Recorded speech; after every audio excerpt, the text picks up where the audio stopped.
Would you like to be somebody who understands why mythology tends to characterize chaos or the environment as something feminine? Then listen to this entire video where I explain how there is a strong comparison between how the environment essentially determines who survives and who doesn't amongst humans, and also how women in day-to-day life, when searching for a sexual partner, choose whose genes gets propagated of the men and whose genes don't get propagated, essentially, and why there's a very similar bargaining power dynamic. So before we get into this video, please give it a thumbs up and subscribe to my channel if you'd like to learn more about self-development, dating, Jungian psychology, and how to reduce suffering in life. Let's get into it. So I'm actually really pumped about this video because I realized this topic myself whilst listening to Jordan Peterson, and I made some notes today which I'll be going through in some sort of logical order, hopefully, so it makes sense. So there tends to be a triad present across most mythologies in the world, across cultures. There are three components. There's usually a formless void, which is essentially the unknown. It is the environment. It is chaos. And that is characterized with a feminine nature. And then you have the father, which is the embodiment of culture, of tradition. And this also cognitive structure that lies within humans. It is this predetermined a priori structure with which humans use. It's like an instrument to make sense of the world. And they use that to make sense of the world and then build traditions and cultures and structures out of that in order to essentially survive in the environment. It's an adaptation to the environment, to this formless void of potential. And then underneath that we have the sun, which is consciousness. And that is the embodiment of turning chaos into order. So you taking this formless void and actually extracting some sort of habitable order out of it so people can actually survive in this complex terrain of chaos, of nature. And it's the process of turning chaos into order. That is what the sun does. That is consciousness. Because with consciousness, you observe the environment and then you say, okay, well, this is how the environment tends to work at this point in time. If we do this and this and this, we will be able to survive and protect ourselves from the harsh terrain. Okay, so there tends to be a downward process, like a power distribution between the chaos, the formless void. By the way, the formless void is also what in the biblical series God used to turn into habitable order. I think in the first lines of Genesis 1, there's something like God created day and night, or the heavens and earth, out of the formless dark void. So the formless dark void is kind of like this infinite room, the space of just nothingness, of just, the infinite unknown, essentially. And God created earth and the heavens, day and night, and the 7 days of the week out of that, in order for humans to live or be able to exist somewhere, something like that. Now, as I was saying before, there's like a downward power distribution across the formless void, so the feminine, then the father, sort of tradition, culture, and then finally the sun, which is consciousness. It's like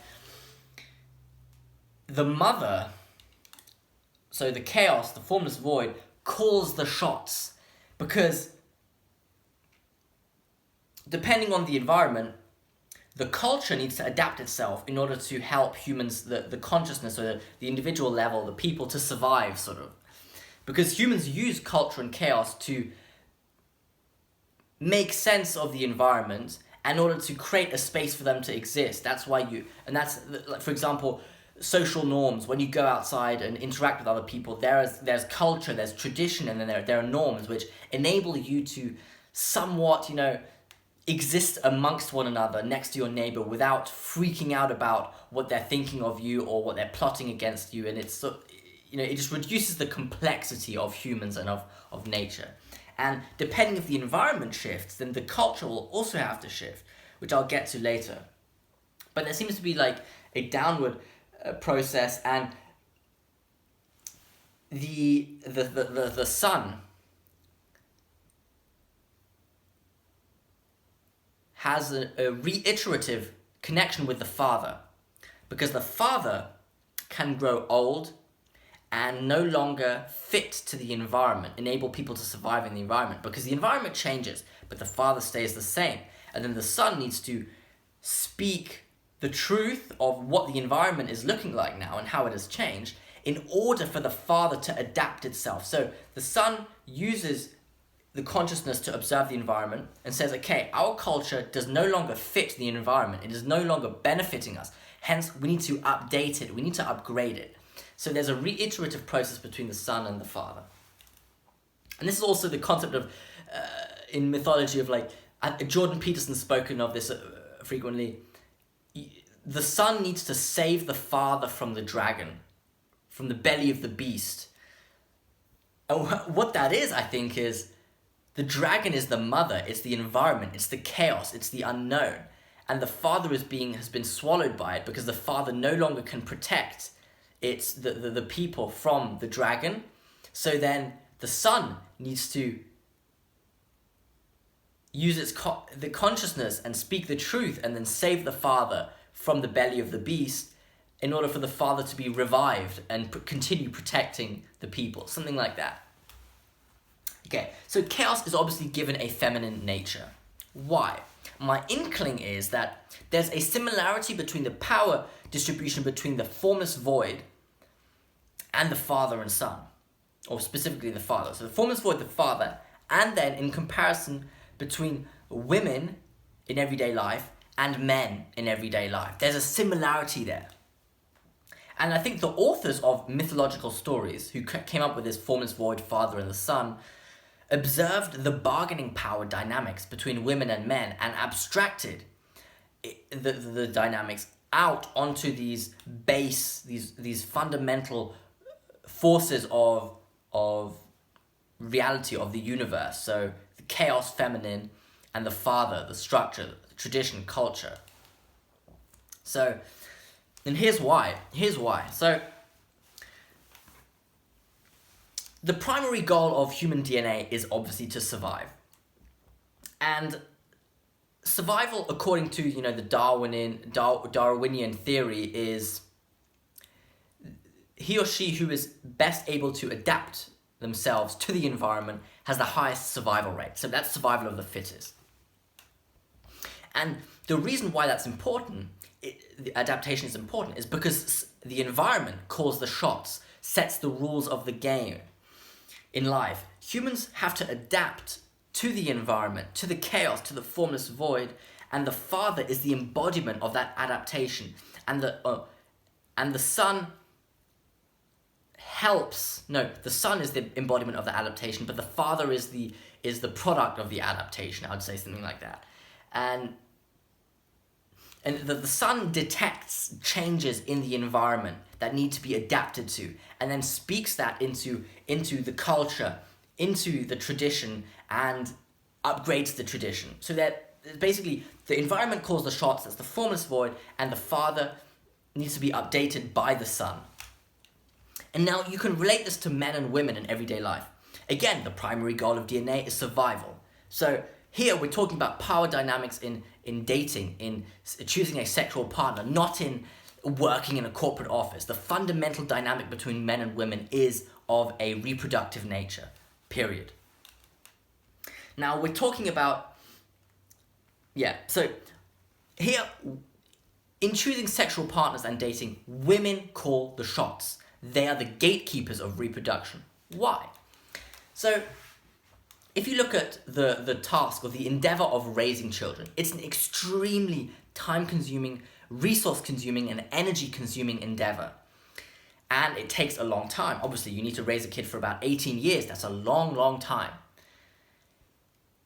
If you choose a sexual partner who does not hang around and is not good at investing time in your kids, investing energy, and collecting resources needed to raise a healthy kid, then it's going to be very bloody difficult to raise a healthy child that is able to adapt to its environment, learn skills, and be a good citizen, and one that is rewarded and has a healthy life of well-being. It's going to be very difficult. Hence, women are biologically configured to be very discriminatory in choosing sexual partners, because the risk of choosing a suboptimal one is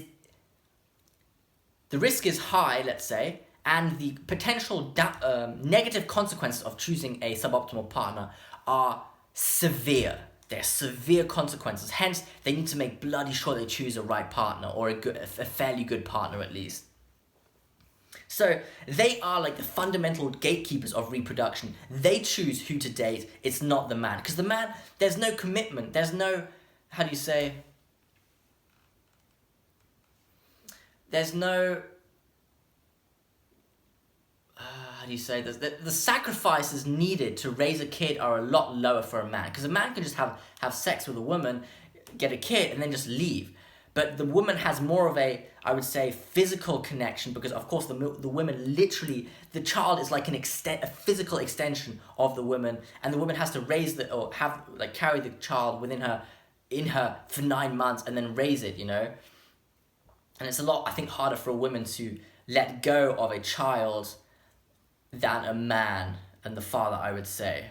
Yeah, like if a woman weren't able to raise the kid, having to give it to an orphanage or something, on average, would be more painful for the woman than for a father. I think. I'm not 100% sure, but I think. Yeah. So, the stakes are too high for women, or higher for women in reproduction, in raising kids, than the stakes that are for men. Okay. So, and because reproduction is the fundamental force, just like survival is in the environment, like the formless void, and how the father tries to survive. Men try to survive and, reproduce. So they need to adapt themselves to the demands of women.